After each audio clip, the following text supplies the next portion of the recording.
Meus irmãos, a partir do versículo 10 até o versículo 19, nós temos a terceira mensagem do profeta Ageu, ou o terceiro sermão deste profeta maravilhoso. Já vimos ao decorrer das nossas mensagens duas profecias que ele fala ao decorrer do seu ministério, e a partir do verso 10 até o verso 19, ele coloca diante do povo e diante de nós essa terceira profecia, a penúltima profecia diante do povo, onde nós temos, versículos 20 ao 23, o último sermão ou a última profecia. Então nós estamos aqui diante da penúltima profecia do ministério de Ageu, que durou por volta de 4 meses. Ele teve um ministério bastante objetivo, bastante eficaz e bastante pequeno em questão de tempos, só durou apenas 2 meses. O seu contemporâneo, Zacarias, teve um pouco mais, por volta ali de 2 anos. Então, Zacarias ele foi contemporâneo de Ageu. Ageu profetizou, ou começou profetizando diante desse contexto da reconstrução do templo, e a sua mensagem foi mais ética, mais moral, apesar que também Zacarias ele propunha essa questão ética, o retorno da reconstrução através da vida correta perante ao Senhor. Mas Zacarias utilizou o mecanismo, como nós conhecemos, do gênero apocalíptico. Então, quando a gente lê Zacarias, nós ficamos um pouco truncados quando ele utiliza a palavra de cavalos, cavaleiros e tantas outras coisas para atingir um objetivo através de uma linguagem simbólica.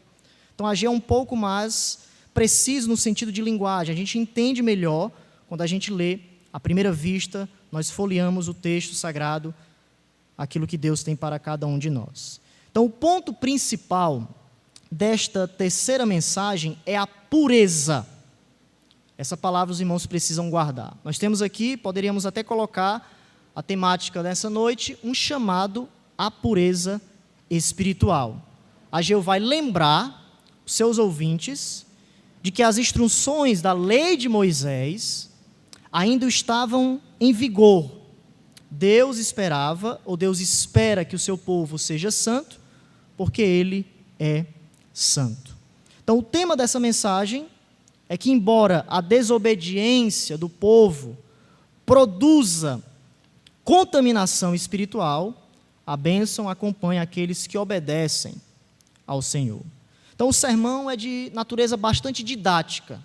Alguns até colocam um oráculo de advertência, um oráculo no sentido de profecia, de algo que virá nesse sentido. Então, nós temos aqui algo bem didático, bem objetivo, frisando a pureza, essa didática, através de perguntas, através da retórica que Ageu ele utiliza muito bem ao decorrer aqui deste sermão. Nós já temos observado outras perguntas que ele utiliza, o mecanismo do Senhor dos Exércitos, para colocar autoridade e perceber que Deus é o guerreiro das batalhas diante daquele contexto onde o povo estava saindo, retornando para a sua casa natal. O povo passou por um período de 70 anos no cativeiro babilônico, mas aqui Ageu começa a enaltecer a presença de Deus e falando que eles estão retornando e agora eles precisam reconstruir a casa do Senhor. Então, a implicação prática e lógica de todos esses versículos é a pureza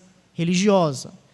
Então, os 2 primeiros discursos aqui, ou melhor dizendo, os 2 primeiros sermões de Ageu, assim como esse terceiro, nós temos no verso 10, a estrutura, é algo bastante simples para a gente perceber como Ageu está profetizando e a estrutura na sua mente da sua profecia. O versículo 10, nós temos uma data, ou ele data a sua profecia, esse terceiro sermão. Depois, no verso 14, nós temos um problema que é relatado, certo? Onde ele vai aplicar, através de 2 perguntas retóricas, diante da lei de Moisés. Quando a gente lê à primeira vista, como a gente está fora do contexto de Israel, fica um pouco truncado. Carne santa na orla da veste, sim, não. Se alguém tocar, fica impuro. Afinal, onde é que Ageu quer chegar? Então, quando a gente lê à primeira vista, fica um pouco truncado a leitura, a gente não consegue entender de maneira à primeira vista, por causa que há um contexto aqui da lei levítica para Israel, que todo o povo de Israel iria entender à primeira vista, ou no primeiro momento, quando Ageu estava perguntando aos sacerdotes. Nós que estamos em outro contexto, nós ficamos descontextualizados e a gente fica sem esse contexto, sem essa ponte. Por isso que a gente precisa de um contexto maior do Antigo Testamento, da lei pura e impura de Levítico, do ritual, da cerimônia, dos sacerdotes. Tudo isso estava na cabeça do povo, e Ageu está utilizando aqui todo esse processo do Antigo Testamento para chegar em uma aplicação no verso 14 de um problema que eles estão enfrentando, que nós veremos nessa noite. E por fim, nós temos aqui no verso 19, como sempre ele tem feito nas outras profecias, uma promessa. Então, uma data, um momento cronológico do sermão, depois um problema que é levantado e, por fim, uma promessa, quando o povo percebe que deve retornar e obedecer a palavra do Senhor. Então, perguntas são dirigidas aos sacerdotes, a base para que ele possa chegar nessa aplicação.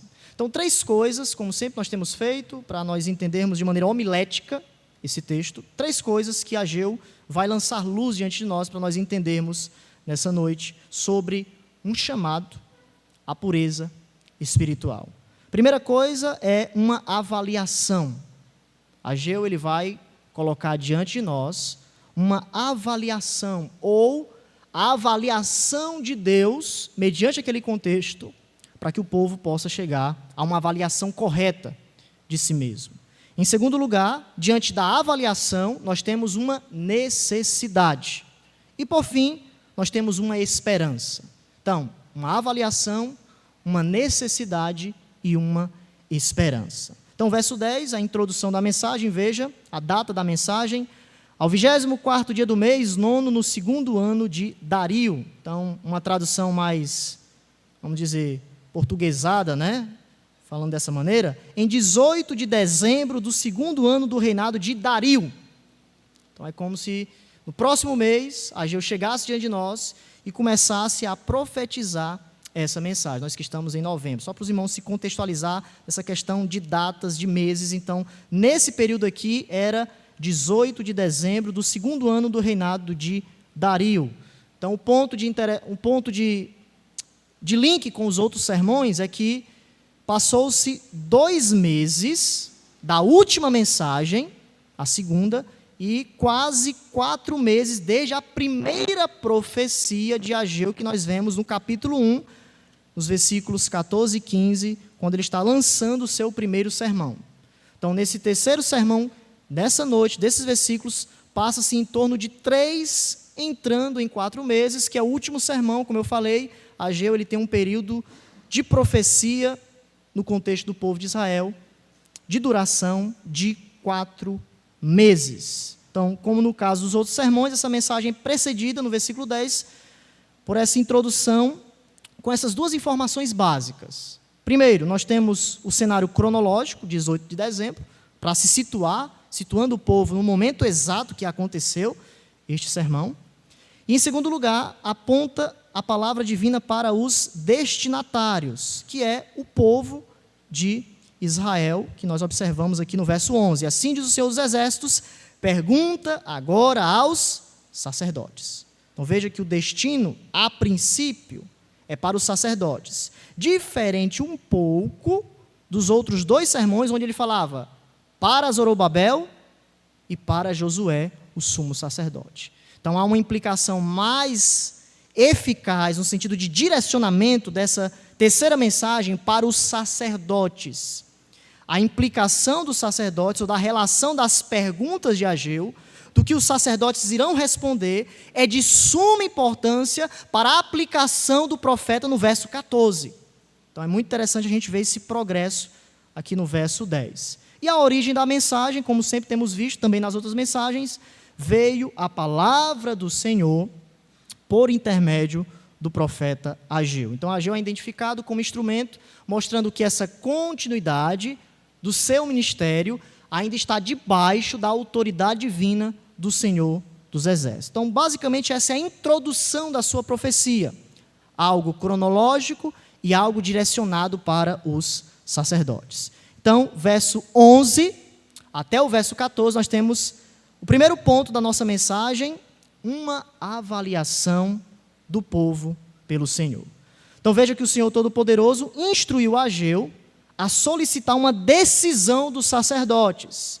E a decisão está relacionada à lei de Moisés, especificamente as leis cerimoniais, que nós vemos de maneira bastante objetiva em Levítico. Levítico é o livro da santidade de Deus, é o livro que regula o povo na terra diante do tabernáculo, como eles deveriam ofertar, como eles deveriam se comportar, como o sacerdote deveria se chegar até Deus, como as ofertas deveriam ser organizadas diante do sacrifício, da reconciliação, testificando, apontando para Jesus, para que eles pudessem ter um relacionamento correto com o Senhor. Então, o Pentateuco aqui, a lei, a Torá, ela se refere aos 4 livros de Moisés, né, ou melhor dizendo, aos 5 livros de Moisés, Pentateuco, mas, principalmente, o objetivo maior são as leis cerimoniais de Levítico, onde basicamente se distingue leis onde o povo era puro ou era impuro, implicando nessa santidade e também apontando para Jesus. O contexto, essa noite não dá para nós tratarmos todas essas questões, mas apenas alguns prenúncios para que os irmãos possam contextualizar e também, quem sabe, estudar um pouco mais sobre isso para nós termos essa percepção da mente do profeta diante dessa pureza ritual, dessa pureza perante o povo. Então veja, verso 11, ele começa a avaliação. Assim diz o Senhor dos Exércitos, pergunta agora aos sacerdotes a respeito da lei, essa questão da pureza, da vida do povo. Então, como nós sabemos, as responsabilidades, ou era responsabilidade dos sacerdotes ensinar, interpretar a lei mosaica. Nós vemos isso no Novo, ou melhor dizendo, no Antigo Testamento, perdão. Então, a mensagem, ou essa ritualidade aqui, é acerca dessa pureza ritual que é dirigida ao povo. Então, Ageu ele está perguntando acerca disso e o povo está começando a conectar que essas perguntas que serão dirigidas estão conectadas principalmente às leis cerimoniais, às leis de Levítico, ou os códigos de santidade, que é outro termo também que nós chamamos. Então, mediante a isso, dessa avaliação, o que é que Ageu vai fazer? Preste bastante atenção, porque às vezes quando a gente lê à primeira vista esses versos, dá um nó na nossa cabeça, né? Ageu ele vai lançar 2 perguntas, preste atenção, é algo retórico, é uma forma de ele chamar a atenção do seu público, 2 perguntas para chegar no seu ponto sobre a pureza religiosa. 2 perguntas aos sacerdotes com respeito à lei cerimonial, que envolve o culto, envolve o serviço a Deus, conforme estabelecido pela lei de Moisés. Não esqueça que o povo reconstruiu o altar, e o povo estava para reconstruir o templo. Então, o templo precisava ser reconstruído da forma como tinha sido estabelecido na lei de Moisés. E o povo deveria prescrever em sua vida esses códigos para que a sua vida não somente fosse uma vida de reconstrução, de reconstruir. Ok, vocês devem reconstruir, mas como vocês devem viver diante do altar e diante da reconstrução do templo. Então, nós temos 2 perguntas, ok? Muito importante aqui. A primeira pergunta, preste atenção, visa mostrar que a pureza moral cerimonial não pode ser transferida. É o primeiro ponto de Ageu, que ele vai falar aqui sobre transferência de santidade. Quando é que a santidade era transferida? Ele vai citar um exemplo, perguntando aos sacerdotes, e nós temos uma resposta negativa. Então veja, se alguém leva a carne sacrificada, ou, em outras traduções, carne consagrada, ou carne santificada no sacrifício, é o ponto aqui de Ageu, na orla de sua veste, e a veste vier a tocar no pão, no cozinhado, no vinho, no azeite, ou em qualquer outro mantimento, ficará isto santificado? Que foi o que os sacerdotes responderam? Não.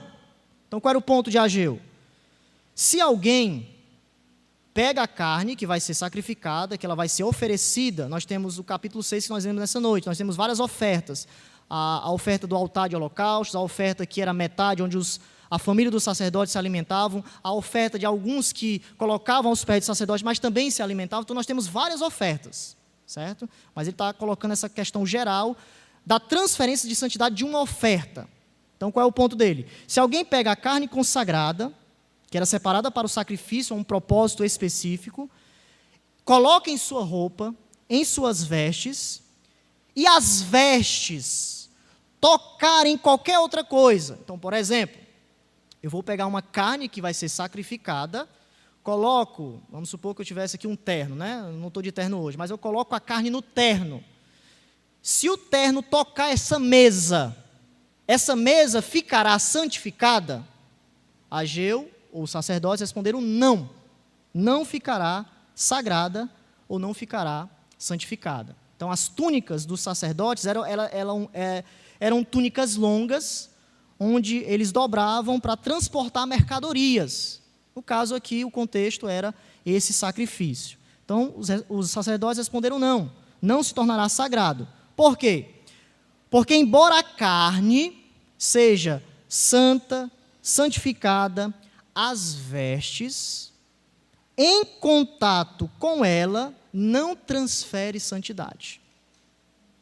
De uma forma mais objetiva, essa mesa não se tornará santa indiretamente. Não é porque ela está tocando no meu terno que ela ficará santa. Mas a transferência da santidade, ela só passava a santidade no contexto levítico quando era o contato direto.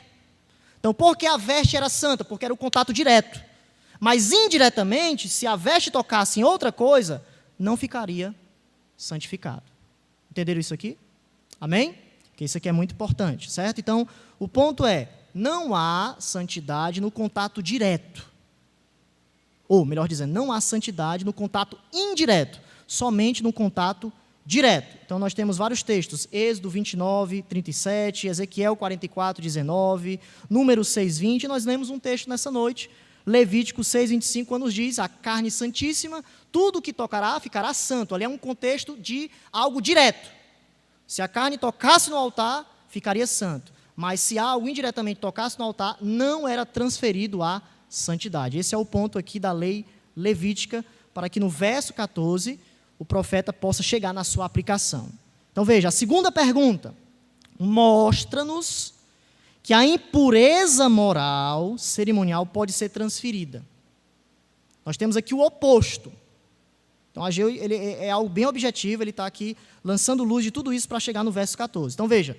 Então, perguntou Ageu, se alguém que se tinha tornado impuro, aqui é cerimonialmente impuro, na lei levítica ou na lei mosaica, pelo contato, ou seja, tocar um corpo morto ou um cadáver, tocar em alguma destas coisas. Que coisas? O verso anterior. Cozinhado e etc. Esse é o ponto. Ficará ela imunda? Que foi que os sacerdotes responderam? Ficará imunda. Ou seja, no contexto oposto, tudo que nós tocássemos, seja de contato direto ou indireto, era impuro no contexto mosaico. Então, Levítico 22, 4 ao 6, Números 19, 11 ao 16, a própria lei afirmava que pessoas contaminadas, o que é que elas tinham que fazer? Elas tinham que sair do seu contexto, não é isso? Tinham ofertas para que elas fossem purificadas. Elas não deveriam tocar em nada. Por quê? Porque tudo que elas tocassem tinha o risco de se tornar impuro, certo? Tanto diretamente como indiretamente. Diante disso, nessas duas perguntas, qual é o ponto de Ageu? Ageu atrai o seu público para chegar na questão da pureza. O ponto dele é afirmar que a santidade não é transferida com tanta facilidade, mas a impureza é transferida ou ela é contagiosa. Esse é o ponto de Ageu. O pecado é contagioso em tudo que toca. 2 exemplos no nosso cotidiano. O primeiro é as frutas. Então, por exemplo, as maçãs e as peras, elas podem se contaminar facilmente em um cesto de frutas boas. Por quê? Porque nós temos o hormônio chamado etileno. O que é esse hormônio? É onde a fruta amadurece. Então, quando uma fruta amadurece mais rápida do que as outras, quando elas estão conectadas ou perto, esse hormônio ele chega ao ponto de, naquelas frutas mais novas, elas passarem por um processo de aceleração. aceleram ao ponto de amadurecer mais rapidamente, porque há uma fruta podre, que já amadureceu e passou do ponto. Solta um hormônio, que elas estão juntas, contam, né, a questão das pessoas que trabalham com isso. Se não retirar essa fruta, não importa. Se tiver só uma, contamina todas as outras. Certo? Então, a impureza sempre é algo mais contagioso. Passa de maneira mais rápido. Até a questão da saúde. Você já recebeu cura, né, em tocar? Só se houver um milagre de Jesus. Mas, por exemplo, você está doente. Você tocar em uma pessoa, há transferência de cura? Mas se tiver um vírus, como por exemplo a pandemia, máscara, não é isso? Se nós não obedecêssemos às leis, ou todo o contexto da impureza ou de um vírus, o que é que aconteceria? Ou o que aconteceu? Todos ficaram contaminados. É por isso que tem que existir uma vacina, para que possa nos curar, para que seja transferível essa, vamos colocar agora, santidade, no sentido de nós nos tornarmos puros. Tá bom? Então, o que é que Deus está dizendo diante disso? Que por causa da desobediência do povo, prioridades distorcidas, tudo que o povo estava realizando era impuro. Era impuro. Era semelhante a um cadáver no meio deles, contaminando a todos. Veja o verso 14. No verso seguinte, ele vai aplicar agora essas duas perguntas. Então, prosseguiu Ageu, assim é este povo. Não esqueça que eu dei uma dica nessa expressão, este povo, que significa um distanciamento. É como se Ageu estivesse dizendo, por causa da desobediência do povo, não é meu povo, o povo tem outros olhares, o povo está distante de mim. Sempre quando os profetas relatavam um contexto de amizade, era meu povo. Então, este povo. É como se Ageu estivesse relatando essa distância do povo. E assim esta nação perante mim, diz o Senhor, assim é toda a obra das suas mãos, ou seja, tudo o que vocês estão fazendo é impuro. Provavelmente aqui os seus trabalhos agrícolas, porque eles estavam passando por um processo de disciplina, eles não estavam colhendo como antes. Por quê? Porque eles eram impuros diante do Senhor. Precisaria os seus corações, de maneira completa, entrar na santidade de Deus, para que Deus abençoasse. Esse é o ponto de Ageu, dessa impureza. A obediência completa precisava estar em seus corações. Não necessitaria apenas os sacrifícios, mas os seus corações, a santidade interna também, ligado a essas questões externas. E o que ali oferecem? Sacrifícios oferecidos no altar do templo. O que é que Ageu vai nos dizer? Tudo é imundo.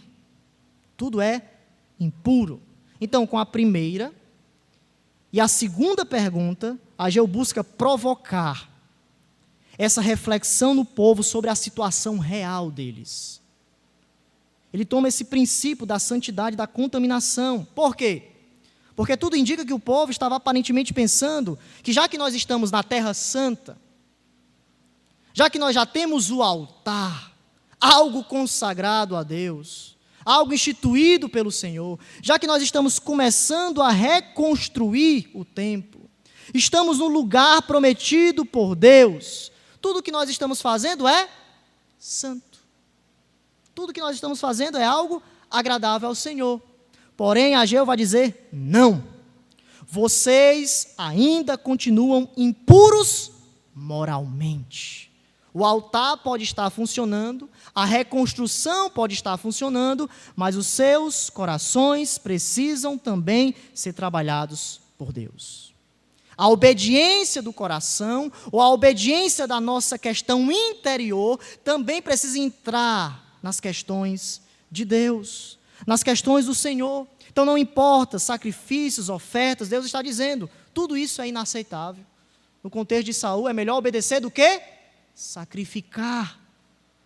Porque eles estavam ainda, ou precisavam, de algo completo perante o Senhor, para que Deus os aceitasse de maneira correta, como a lei assim exige. Então veja, mudança genuína, uma mudança de coração, uma mudança completa. E não simplesmente uma conformação exterior.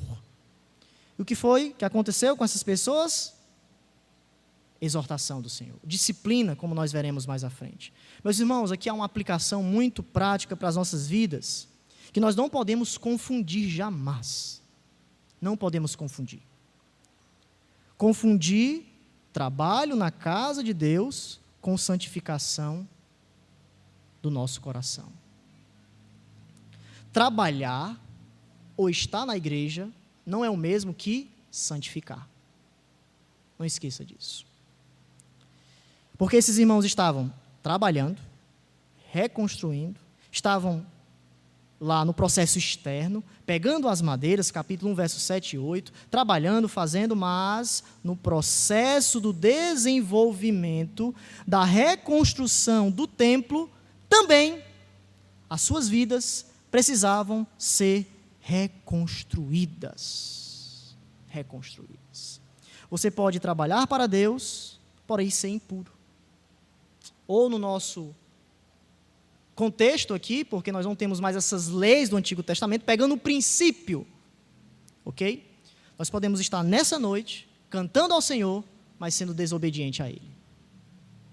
Sendo desobediente à sua vontade. Uma relação de causa e efeito, negligência. A negligência está atrelado ao pecado. E por causa do pecado desses irmãos, Deus está dizendo, tudo que vocês tocam é impuro. Vocês são desobedientes. Então, a avaliação de Deus é uma avaliação do coração. É uma avaliação do nosso interior. É Deus perguntando a nós. Eu não quero saber como você está diante dos homens. Eu quero saber como você está diante de mim. Essa é a pergunta de Ageu. Desculpe a voz, é porque todo mundo estava no acampamento para acordarmos, né? Amém? Mas esse é o ponto, meus irmãos. Você pode estar bem nessa noite perante os homens. Nesse texto aqui, a pergunta para nós é como nós estamos diante de Deus. Como os olhos de Deus nos enxergam. Como os olhos de Deus enxergam o nosso coração.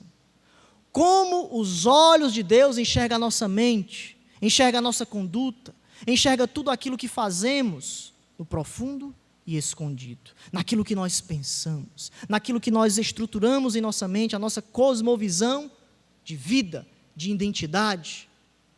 Essa é a pergunta de Ageu para nós. Como nós estamos? Há uma avaliação nesse texto. É a avaliação, eu diria, do coração. É a avaliação do interior. É a avaliação da reconstrução integral de Deus para a nossa vida. E aqui nós precisamos da santidade de Cristo. Não há outra saída, já que tudo isso apontava para Jesus em certa medida. Meus irmãos, há uma realidade, nós precisamos ser sinceros, porque nós temos a exortação de Deus, mas também precisamos ser humildes diante da presença de Deus, porque a dificuldade na santidade é muito mais complicada. A impureza é muito mais, né? A impureza, tudo que nós tocamos é algo contagioso, o pecado destrói, mas colocarmos a nossa vida nos trilhos é um trabalho. Lermos a palavra de Deus constantemente requer muito esforço. Louvarmos de coração interno, de um coração quebrantado ao Senhor, não é algo fácil muitas vezes. Perdoar uns aos outros não é algo simples muitas vezes. É algo que requer muito de nós. De clamarmos por Cristo, de pedirmos, Senhor, nos santifica, porque a Tua palavra é a verdade. Santifica a nossa vida, ó Cristo, porque eu não quero propagar o pecado. Eu quero propagar a santidade de Deus. Então, nessa noite, diante dessa avaliação, que possamos olhar e clamarmos a santidade de Jesus, porque só nele nós iremos avançar a santidade de Cristo, aquele que nos purifica de todos os nossos pecados, e mediante a essa avaliação nós caminharmos segundo a presença de Deus. Então essa é a primeira verdade, a avaliação do Senhor. Qual é a nossa resposta? Prosseguindo, diante dessa avaliação, nós temos uma necessidade. Verso 15 ao verso 17, veja: agora, pois, considerai tudo o que está acontecendo desde aquele dia, antes de pordes pedra sobre pedra no templo do Senhor. Traduzindo aqui de uma maneira mais simples, vejam o que está acontecendo com vocês antes de começarem a lançar os alicerces do templo. É isso que Ageu está dizendo. Lembrem, considerem. Nós já temos visto que essa palavra considerar é uma palavra importante.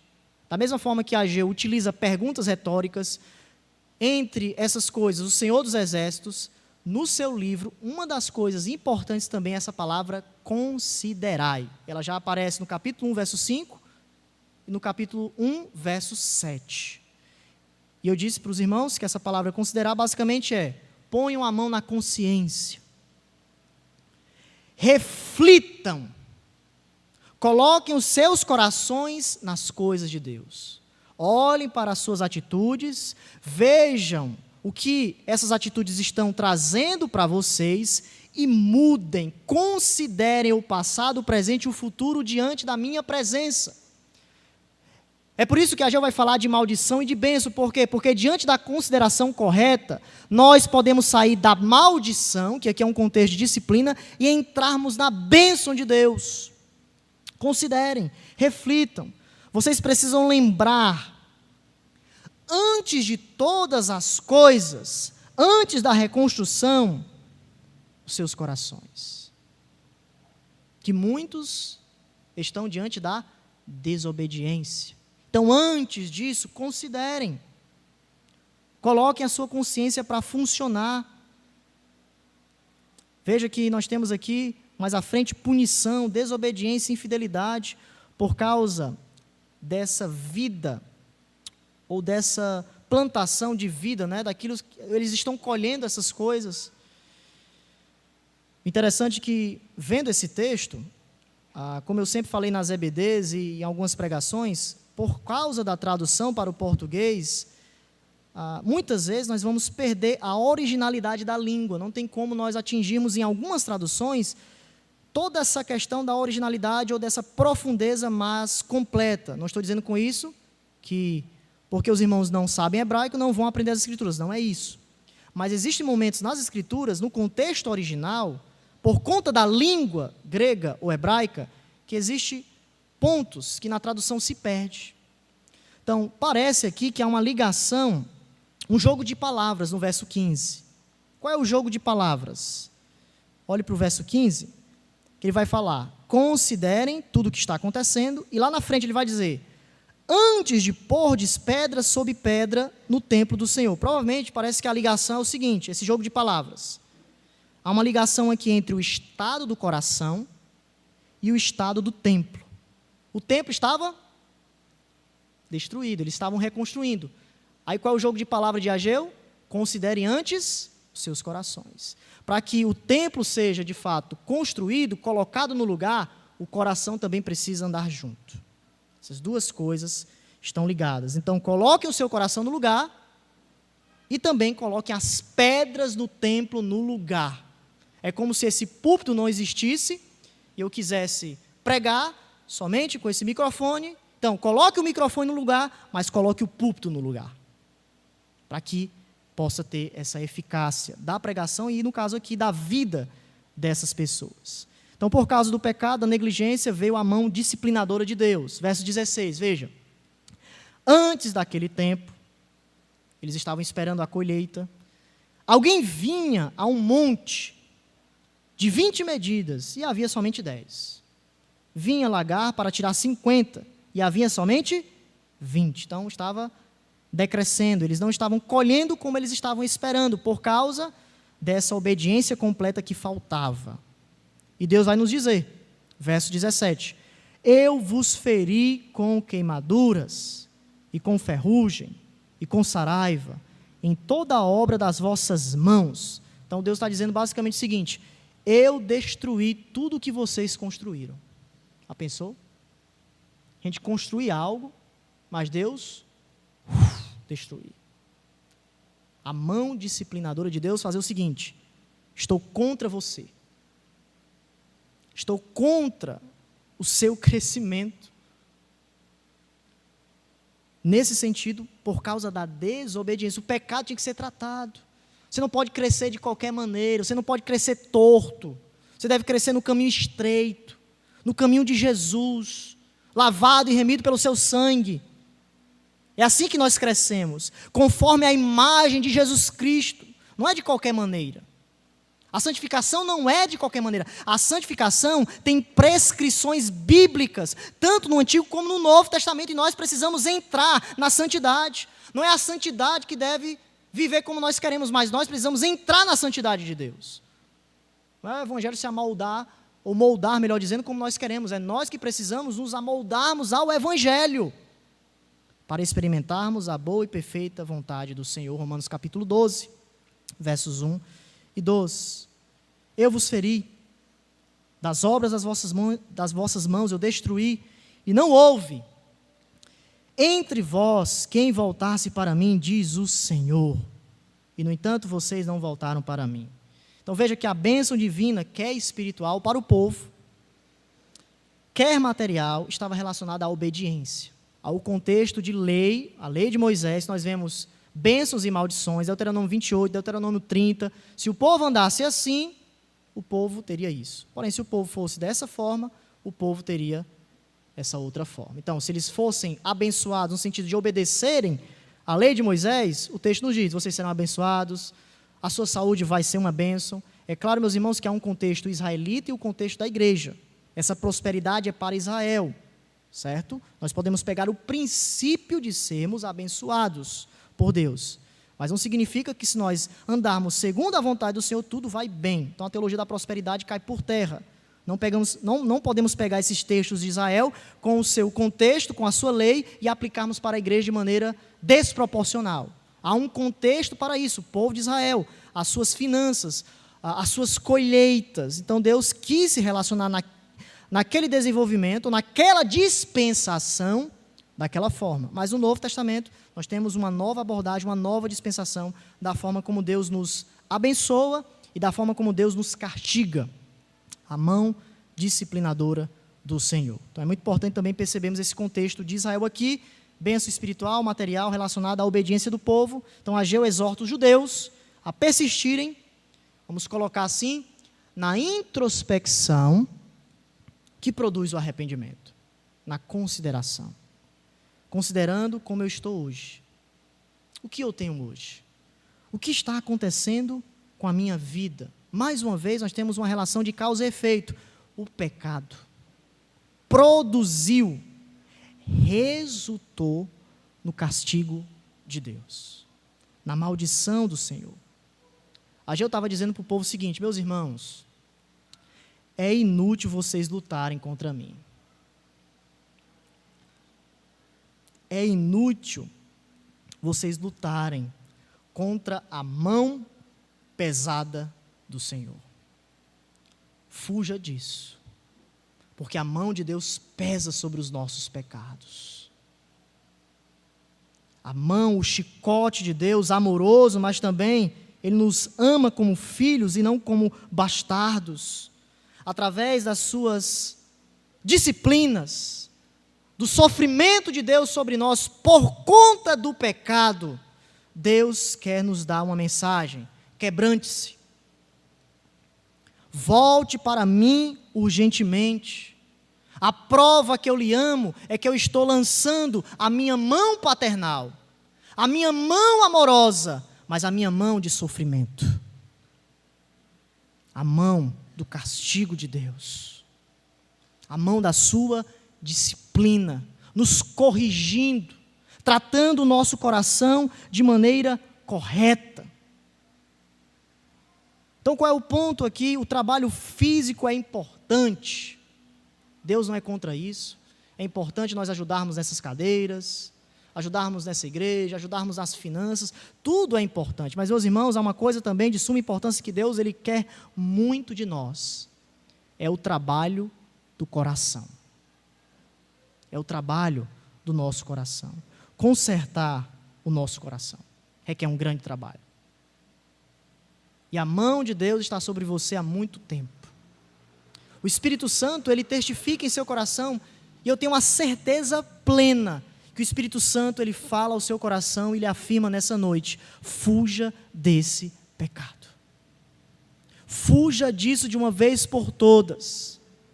Porque muitas vezes esse sofrimento vem por conta desse pecado. É a sinalização de Deus para você. Trabalhe o seu coração urgentemente. Clame ao Espírito do Senhor. Ande em sua presença. Clame a Ele. O poder de Deus em nossas vidas, o Espírito Santo que testifica lá no nosso íntimo, que se entristece com a nossa vida incorreta, mas ao mesmo tempo Ele nos diz: enchei-vos da minha presença.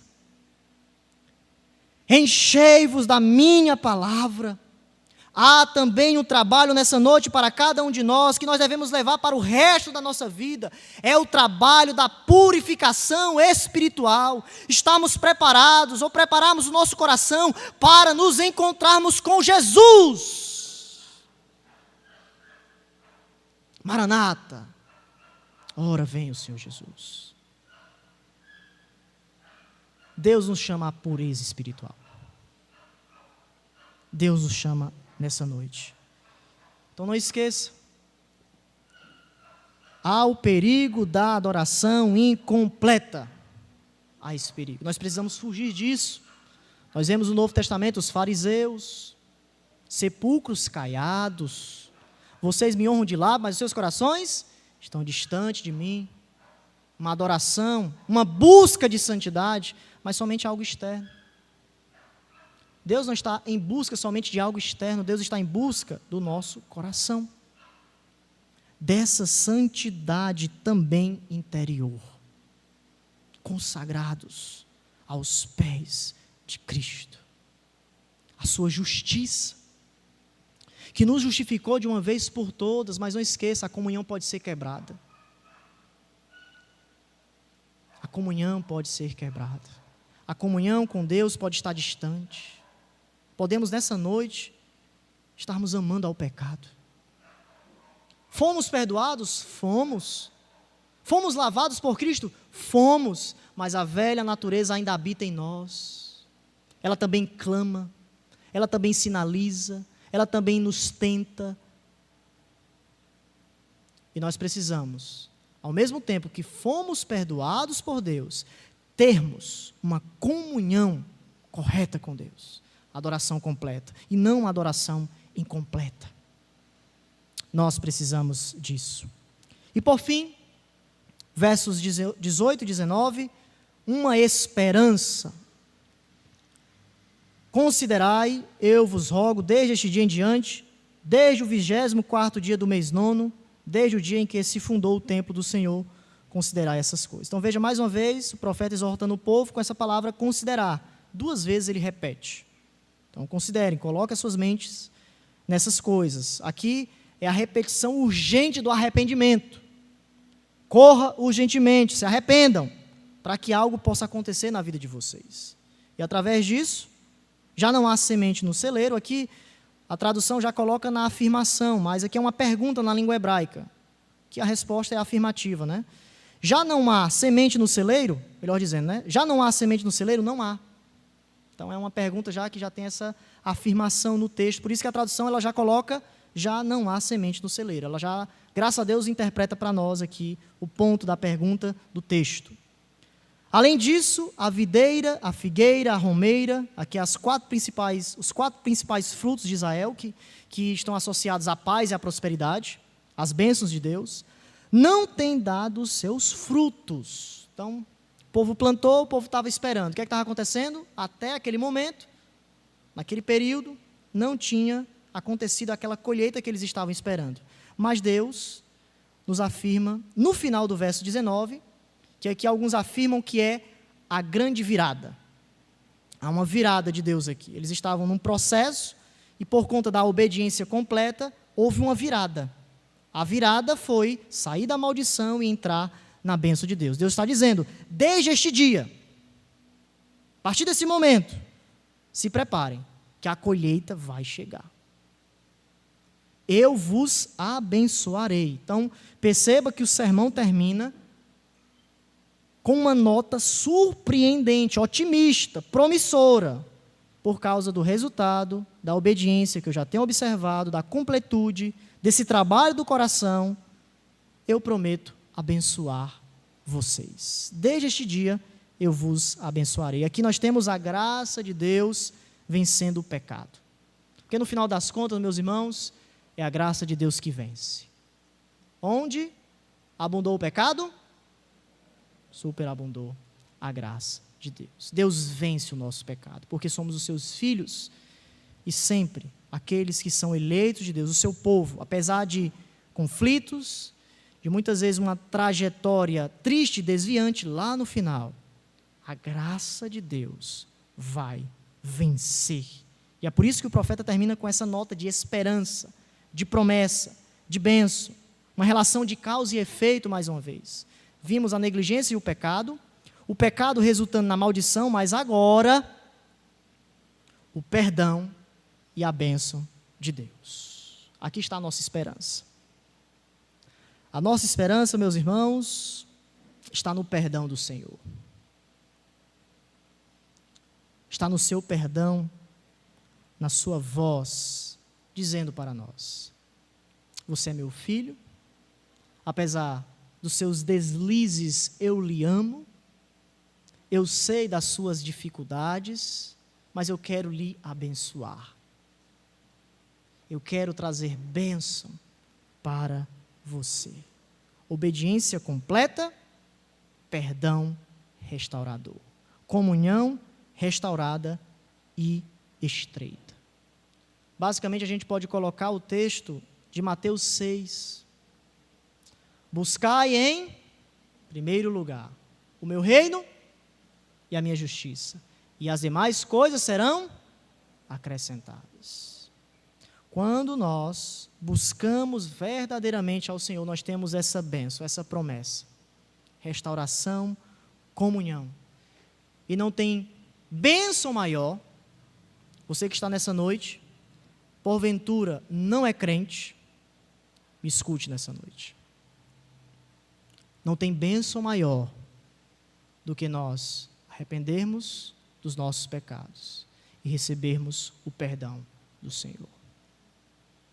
Sairmos da maldição do pecado e entrarmos na paz de Deus. A paz que excede todo o entendimento. Saiba que enquanto você estiver distante de Cristo, você está em maldição. Eu preciso dizer isso como um profeta de Deus ou um pregador honesto nas Escrituras. Eu não posso mentir. A Bíblia diz que distante de Cristo você é contaminado. Você é impuro. E tudo o que você faz está contra Deus, contra o Senhor. Mas há uma saída. A saída é o perdão gratuito de Jesus. E você, quando coloca a sua fé verdadeiramente em Jesus, não por você, mas nos méritos de Cristo, há uma promessa abençoadora. A promessa é: você está perdoado. Você está perdoada. Vinde para mim, entre no gozo do seu Senhor. Portanto, olhe para essa mensagem, não coloque de lado. Pode ser a mensagem da sua vida. Saia da maldição e entre na bênção do sacrifício de Cristo. Mas você que é crente, você que está um pouco aquém do Senhor, a sua santificação precisa ser mais trabalhada, seu coração precisa estar de maneira integral, você precisa ter coisas que precisam ser trabalhadas, todos nós precisamos. A mensagem de Ageu para nós também é: há uma saída, o perdão do Senhor, a bênção de Jesus. É olharmos, meus irmãos, para Cristo. Tanto crentes como ímpios, não há outra saída. Todos precisam olhar para uma única pessoa, para o único caminho, para a verdade e para a vida. É Jesus Cristo. Aquele que cumpriu a lei de Moisés de maneira perfeita. E nós que não conseguimos cumprir, que muitas vezes falharemos, em Cristo, pela fé, nós temos esse perdão gratuito, esse privilégio, essa bênção em nossas vidas. Portanto, coloquemos a vontade de Deus em primeiro lugar nessa noite. O que você precisa colocar diante de Deus? É a pergunta do Senhor. O Espírito testificará no mais íntimo do seu ser. E que nessa noite você possa clamar ao Senhor de maneira correta, com o coração quebrantado, porque Deus não nos desprezará. Ele estará conosco, nos dando essa bênção. Concluímos, meus irmãos, que na chamada da pureza espiritual, precisamos reconhecer a avaliação do Senhor. Há uma avaliação nessa noite. Diante disso, há uma necessidade. E, por fim, há uma bênção. Há um perdão gratuito. Se nessa noite você se sentiu tocado por essa mensagem, se você é crente ou se você é descrente, após o culto, se você sentiu o desejo de Deus de me procurar, estarei com o desejo de falar com você sobre esse perdão gratuito. Que Deus nos abençoe.